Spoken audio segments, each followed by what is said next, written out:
Hello, everyone, and welcome to this conversation presented by White House Custom Color. Are you trying to mute me? No, it's just real loud, and I can't. I sold Amazon, but it was $25. Listening to listen, not listening to respond. Yes! Oh, thank you for that. One of the best things about this job are the surprises. You never know what someone's going to say. At least I never do. I don't know what I'm going to ask half the time. And so literally there are surprises on a regular basis through virtually every episode that we make of this conversation. But another big piece is who it is that I'm going to talk to. Now, a lot of my guests I know and have known for quite some time. A lot of my guests are pretty good friends. But some of them I've only known of and I've just met. Some of them I had never even really heard of, and someone has said, you got to talk to this person. That's happened a few times. And those have been wonderful surprises because I go in almost completely cold. I know a name and I know a little bit here and there, but I like to find out about people as I'm talking to them. And Aaron Bean is certainly one of those people. Aaron's quite a bit younger than me. He's probably half my age, right? And I didn't know who Aaron was before. But a good friend of ours, a mutual friend of ours, introduced us, and I had a wonderful conversation with Aaron. And I'm struck by how much wisdom somebody that I consider so young can have. And I'm struck by it, I think, because I don't think I was like that at all. I feel like I look back when I was in my 20s in particular, and I'm just like, I had no idea what I was doing on a daily basis. And Aaron doesn't come across like that to me at all. I was very pleasantly surprised at what he brought to the table regarding his passion, and he talked about how he handles conflict. He gives advice to introverted people, and that really resonates with me. And he really talks a lot about community. And the title of this is that community is built, not found.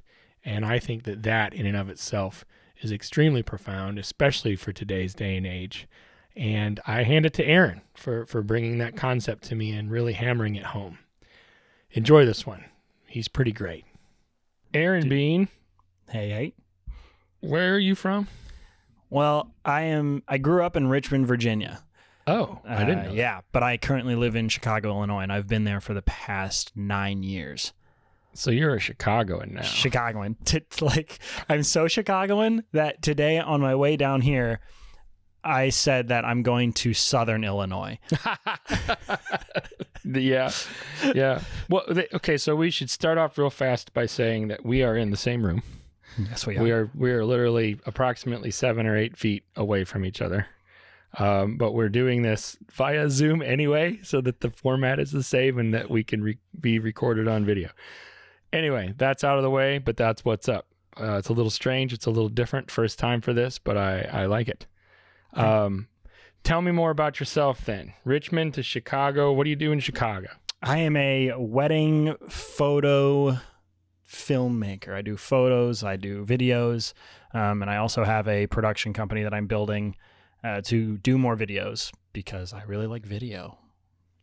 Why do you do what you do? I do what I do because I love creating. Like, I've always been a creator. I have been a musician my whole life, and I love making music.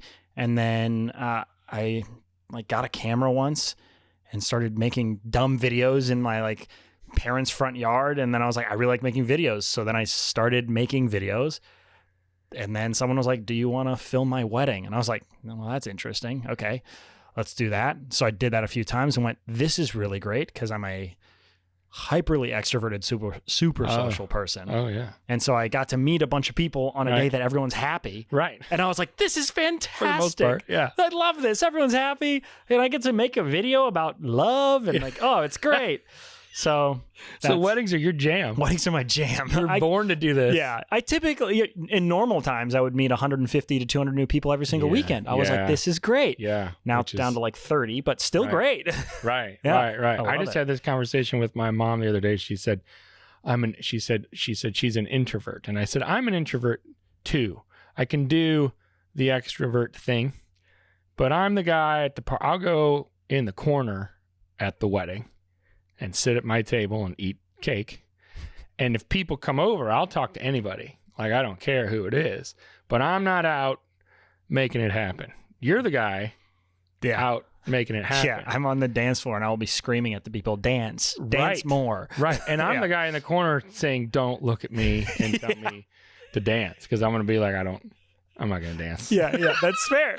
Like, I never go and grab the person that's sitting down and say dance. I'm always on the dance floor. Far. I'm not that guy. You're not that guy, right? No. Right. I'm like, you introverts can be over there. I'm going to be in the middle of the dance floor with the extroverts. Yeah, okay. Well, we could coexist then. Yeah, that would exactly. be just fine. Yeah. Now you're doing that with a camera. Essentially, you're doing what you like to do. You're doing what you're born to do. You're just getting paid for it. Yeah, which is awesome.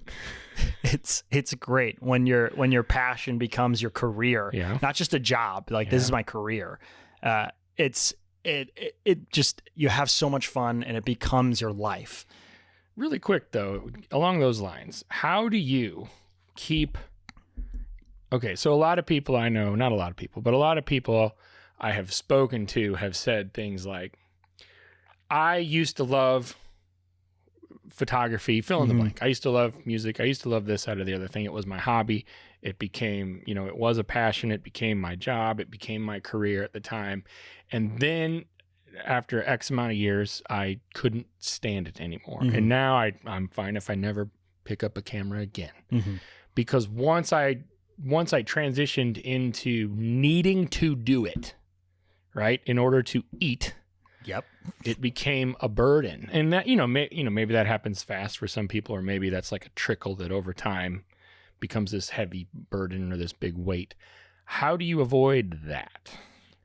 Or is that not even in the cards for you? Is it not even a problem? So for me, I haven't found it to be a problem, because whenever granted, I'm 27 and I'm young, so I don't know what those novices have gone through necessarily. Sure. So I've got that arrogance of being like young, and I'm like, I just love doing it. That helps. That helps. Youth helps. Right. And Right. so but one thing I actually do tell a lot of people is, if your hobby becomes your career, you need to set aside some time to create how you want to create.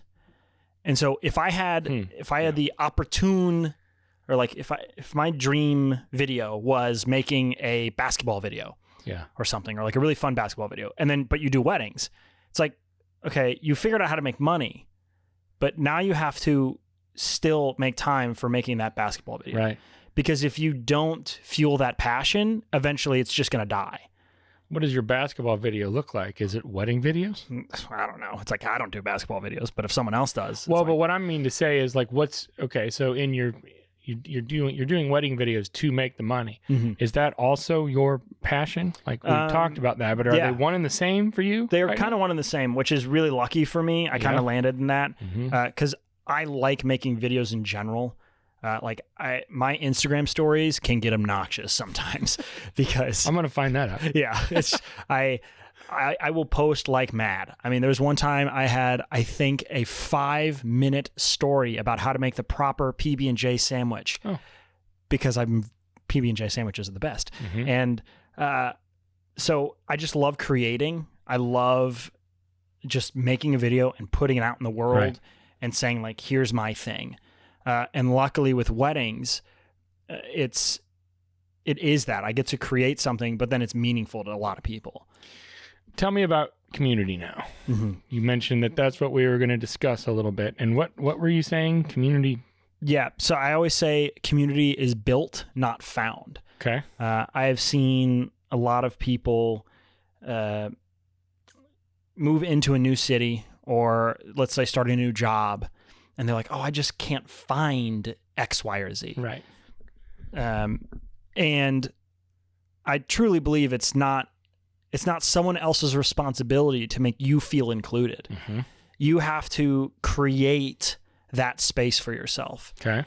And in Chicago, I was working with a few guys, mainly Eric Floberg, in his apartment with I think it was a 2-bedroom apartment. Yeah. And he had a 3-year-old. Yeah. And the 3-year-old's just running around. And Eric's getting up every 30 seconds just to like tell the kid, like, don't eat that. Like, let's not kill yourself. That's what you do with 3-year-olds. What you do with a 3-year-old. It's a big part of having a 3-year-old. Exactly. And I'm sitting there working along with my sound canceling headphones on, and I got a ton of stuff done, and Eric barely got anything done. And he's like, gosh, I just wish I had a space to go to work. And I was like, well, I kind of want a studio space.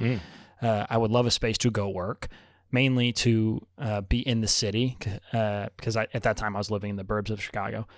I would love to find a space in the city and create a space where other photographers can come in, they can learn, they can teach, they can work, they can shoot, they can have parties, because I was feeling that there was a lack of a photographer community in Chicago.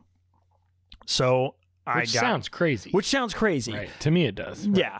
And there totally is a lot of like photography communities in Chicago, but I think the biggest part was there was no actual space, like a space to go to.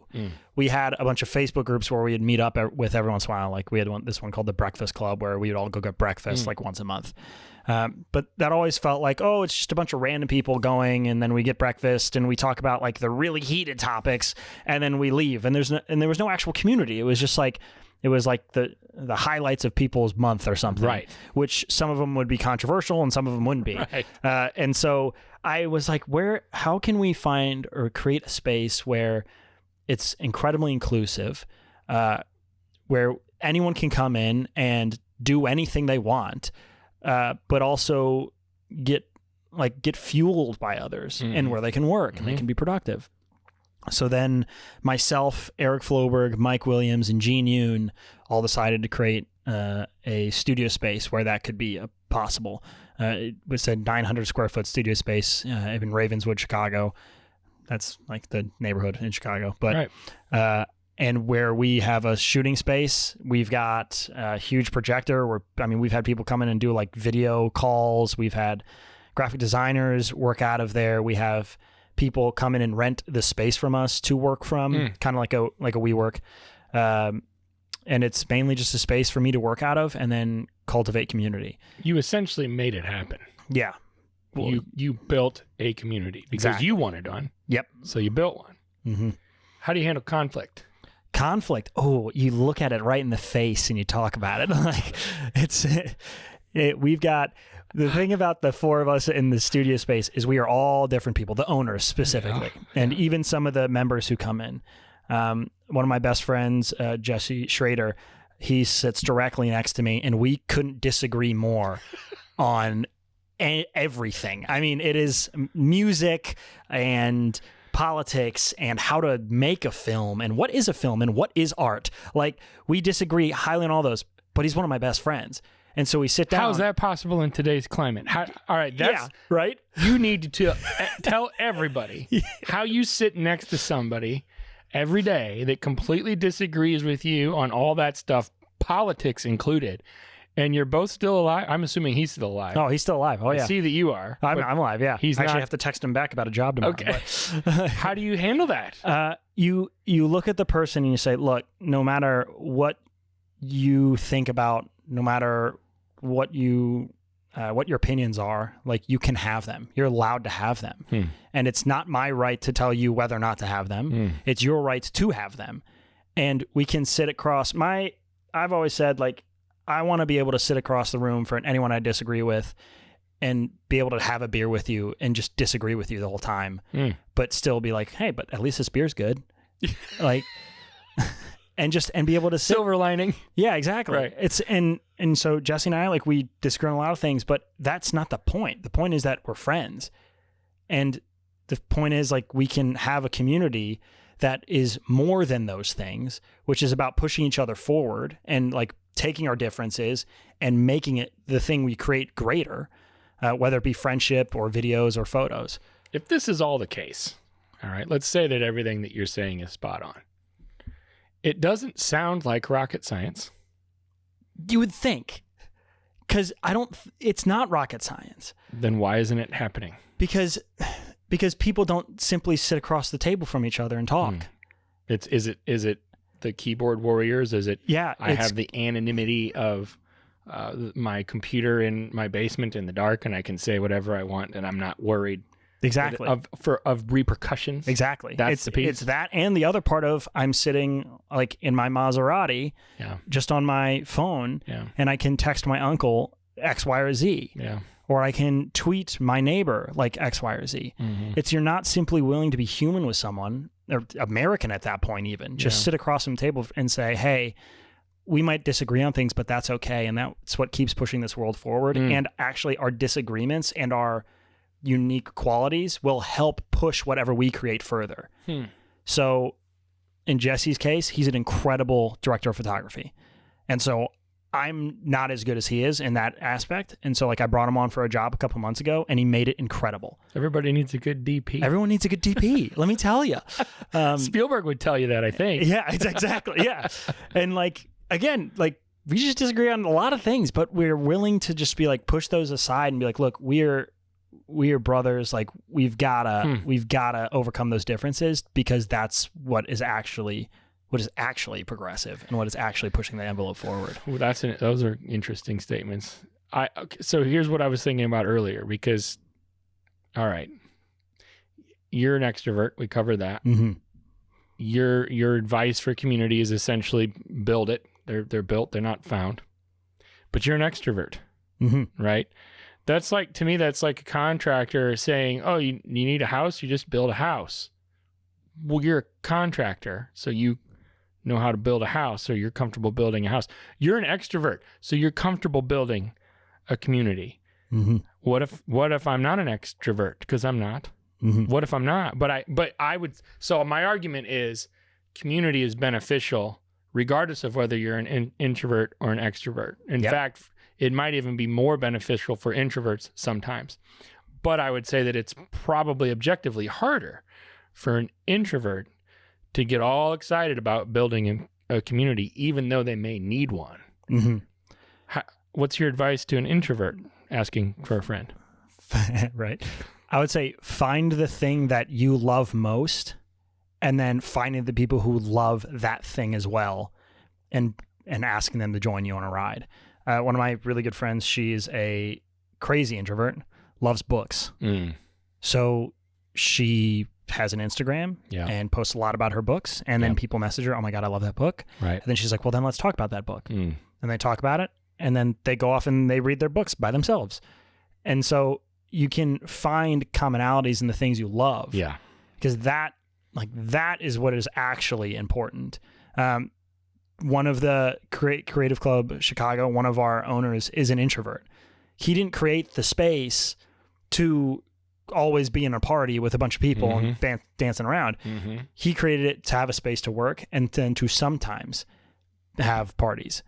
Like, so he wants to sit around and have a space to work with his headphones on. But then if he needs to talk to somebody, he takes his headphones off. But I think that's what you've got to really focus on is what do you love and find the people that love that thing with you. And then you can talk about that together. Well, that'll help you overcome your anxiety or your fear or whatever. Exactly. What's the future? Well, let's talk first, like what's the last 4 or 5 months looked like given this community piece, right? Like, so all of a sudden you have this community, it's rolling, it's good for everybody. Yep. And then bam, pandemic. What happened? So, being almost a company, because Creative Club Chicago again is 4 owners, but we all have our own wedding brands. Yeah. So we all just kind of have realistically what it is, it's our workspace that we happen to share. That's like, if you look at like legally, that's what it is. Sure. So when the March, I think 14th hit, when Illinois said shelter in place. Friday the 13th was the last meal I had out. I kid you not. When that happened, I had a wedding on the 14th. Yeah. I got a phone call at 1 p.m. from the bride and said, hey, what are you doing tonight? Do you want to come to my parents' house on the 13th? Because we knew it was coming. Exactly. Like, do you want to come over to my parents' house and get us married today? I was like, yeah. She's like, actually, I was doing video. They're like, you're doing video, but our photographer won't come. because she's afraid of COVID. Can you do photo and video? So I called my buddy Jesse. I'm like, Jesse, what are you doing tonight? Yeah. He's like, nothing. I was like, cool, great. We're going to go shoot this We're gonna wedding. shoot a wedding tonight. And we're like, get your gear. We're leaving in an hour. On Friday the 13th. On Friday the 13th. Yeah. And we made it happen. Yeah. It was like 15 people in their Yeah. parents' house. Yep. It was beautiful. Yeah. It was like 3 hours. So You killed it. we killed it. I It was love great. So yeah, Friday the 13th hit. I shot that wedding. And then Saturday happened. And I texted the owners, was like, all right, so what are we going to do? And realistically, he was like, all right, let's just all do exactly that. Let's stay at home. Mm-hmm. So we all got our gear, got what we needed to work, and then we all went home. Mm-hmm. Being in the wedding industry, the hardest part was I had like 27 weddings planned for this year, Mm-hmm. and almost every single one of them postponed to next year. Mm-hmm. But a lot of them just simplified. So Yeah. they went from 150 to 20 people. Mm-hmm. Were you still able to be involved in most of those? Yeah. Yep. Okay. Yeah, I could. Luckily, I've done 5 weddings so far this year, which normally I'd be at like 20 by now. Mm-hmm. But I've done 5 weddings so far, and I still have 6 more to go, because those ones were like, you know what, we want to get married. Like, we don't care about the celebration. Yeah, we don't want to. Yeah, we don't want to wait. We don't want to wait. We just want to get married. Yep. And so that's what I'm doing. So, from a community standpoint, what do you do? What do you personally do for a community when you can't have community Mm-hmm. the way that you typically Yep, do? exactly. Luckily, I live with 2 of my best friends that I went to college with. So that was incredibly lucky. Other people I know who lived by themselves, Yeah. they had to basically like hunker down and text their best friends, be like, hey, I'm going to be as cautious as I can. If you're going to be as cautious as you can, let's just like only go back and forth from each other's house. Right. And so they kind of found a best friend. Right. I'm single, not married. I'm dating a girl, but single, quote unquote. Right. But if I feel like a lot of the single people in Chicago specifically really struggled because you don't have a husband or wife. Right. And so now you have to like literally pick and choose who your friends are. Yep. Because you also don't know what they're doing. And Exactly. and so I've seen, I went through a bout of sadness, not depression, not anxiety, just like bummed, really, Yeah. because I couldn't see my people. Well, an extrovert. Right. Yep, exactly. Right. I'm an extrovert and also creative. So Yep. I couldn't create because I'm inside, and I couldn't see a lot of my people. And so I was just like bummed out. Luckily, I played a lot of Call of Duty. You had to, Yeah. Yeah. Well, so it's interesting. My brother-in-law is a tremendous introvert, and he would joke even at the beginning. He jokes less about it now because it's just not as funny as it used to be. But at the beginning, he was like, "I've been waiting for this my whole life. Yeah. Yeah. This sounds fantastic." Because my sister, his wife's a lot more extroverted, and of course she likes to bounce around and go all over the place and do this, that, and the other. And he's just like, "I'm good. This is fantastic," And I thought that was interesting in that here you have this group of people, introverts, and I'm not as introverted as he is, that have a scenario happen that's really, really frustrating for somebody like yourself or my dad, and a lot of other people. But for an introvert, this was ideal in a lot of ways. But at some point, it's not good for you to not have community, right? Yeah. So what have you done, as this has been drawn out, right? What are you doing now, and what do the next 6 months look like, you think? Yeah. I won't hold you to it. Exactly. So I have slightly expanded my network of friends. Since shelter in place was lifted, we're all back and running at the studio. Mm-hmm. Like everyone's there. Mhm. Anywhere between like literally 2 to like 15 people. Mm-hmm. Some people might think that's crazy, but it's like, well, it's mainly the families. It's the 3 other guys, they've got wife and kids. And so the wife and kids will come by, but like, we're all being smart. Right. So I get to see all of them, which is like, I'm really lucky that I live with my best friends and I work with my best friends constantly. Like all of my work always is with my best friends. And so some people could say that's lucky. Others call it unhealthy, whatever, we'll figure it out. So The A little next bit of both, maybe. Exactly, a little bit of both. So the next 6 months, I do have a lot of weddings. I'm still actually in September. I'm in a new city every single week, which is kind of bonkers. Yeah. Some people might call that ridiculous. I'm like, well, I'm just doing my job. Yep. I do everything I can to be careful. My mother is autoimmune compromised. If she gets the cold, she's done. So I've got to be, I'm as cautious as one can be with most things because I always have been. Like, that's how I grew up. The next 6 months looks like a lot of hustle, like a lot of work, because I need to pay my bills and I have to pay off my student debt. So I'm doing everything I can to work within reason. So small amount of people, far away, wearing masks, not doing anything probably out of the ordinary, right? Yeah. So I am shooting weddings, which does feel that extroverted self. And then I am also going to start putting together like groups of worship teams. I'm Christian. All the churches in Chicago are shut down right now. Yeah. So I want to create a worship team because, again, communities built, not found. I want to create a worship team of anybody, really, that we're just going to go worship in parks. You're going to go outdoors and just have a outdoor sessions because I haven't seen it. No one's doing it. And so I'm like, you know what? One thing that both the introverts and extroverts need is worship. And they need to be able to express that, I would say, creative right and that religious right. Like a creative outlet almost. Exactly. It's almost like a creative outlet. So introverts or extroverts, it's like, I'm gonna create this outdoor worship session kind of thing. For anybody. Sure. Like, we're going to try to be as like just regular Christian as possible. We're not going to preach.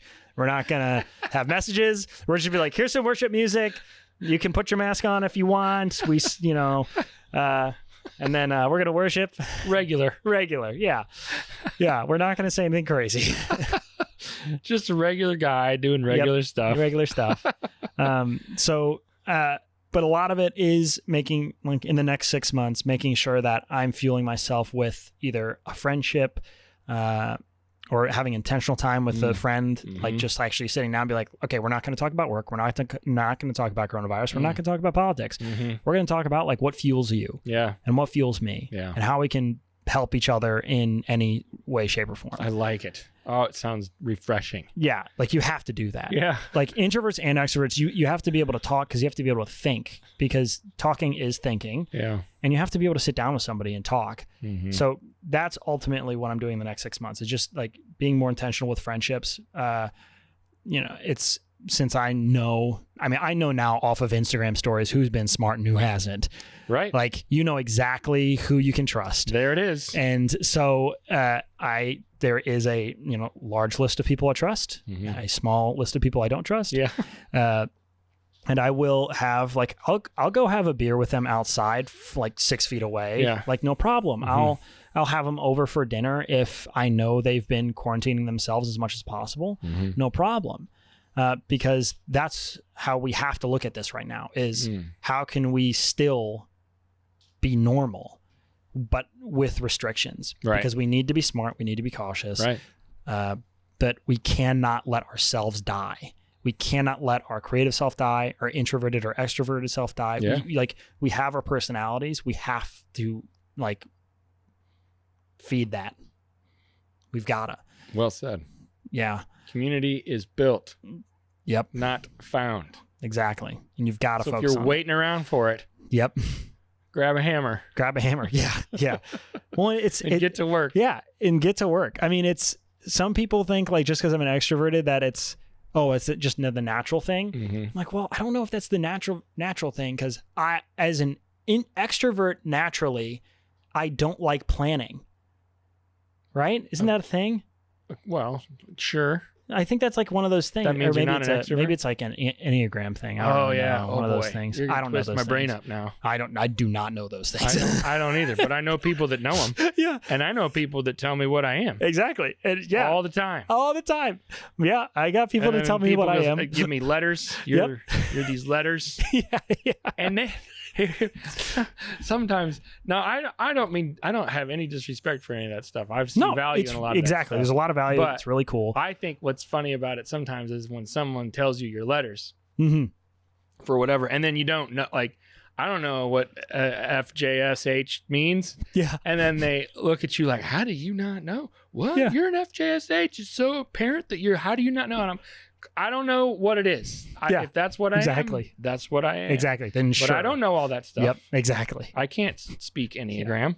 Yep. But that doesn't mean that I don't think that's valuable. Exactly. Yeah. Like I don't speak it at all. I think it's great for organizations to know Super. because then you can really Yes. place people in your organization where you think their strengths will suit them Right. and build your company more. There's a tremendous amount of utility. Exactly, for it. I just exactly. don't know all of them. Exactly. Same. And I don't remember them very well. Yeah. Either, even when I have been taught them. Yeah. I've had them a million times. I have no idea. They kind of come in and go away for me. Yeah. Tell me this: where are you at on the webs? Where are you at? I'm everything. I think everything is I am Aaron Bean. Oh yeah, you're that guy. I'm that guy. I am. Yeah. Aaron Bean. Exactly. Yeah. Oh. So everything is I am Aaron Bean. Website. Website is aaron-bean.com. See, that's a little different. It is a little different. Aaron-bean.com. Yep. Because Okay. when you start a business, you always want to have a creative name. Mm-hmm. And so I thought of a million different things. I was like, my original Instagram, I think was like through Bean's eyes because I wanted people to think like they're seeing the world through my eyes. Sure. And then I was like, that's really hard to tell someone to follow. Through Bean's eyes, what? And like, You don't want to have to explain it. I don't want to every have to time. explain it. Yeah. So, I am Aaron Bean is a lot easier. Exactly. Originally, I was Aaron Bean Cinema, but then people would, for my business, but then people got confused. Like, wait, do you take photos? I'm like, well, yeah, I do both. Right. And so I switched to just Aaron Bean Photo Right. Films because I do Okay. both. Aaron Bean Photo Films. Yeah. Well, it's aaron-bean.com, and then the company is Aaron Bean Photo Films. And it's all in the name. It's all in the name. Okay. Yeah. I appreciate you doing this. Sorry that it's a little strange. Dude, it's fine. you're Thank you looking for at having me. me. Yeah. And It's like, we're 8 feet. This is Yeah. a good solid 8 feet. Exactly. Just so everybody knows. exactly. But here we are, and here we are. So Exactly. I appreciate you doing this. This was Dude, a thanks, pleasure, and very nice to meet you. And I'm excited to see how things go for you. Pumped. Let's Have a go. good one. You too. Hey guys, thanks for watching this conversation presented by White House Custom Color on YouTube. Be sure to check out our other content and click that subscribe button right there. Right. Right there. It's there somewhere.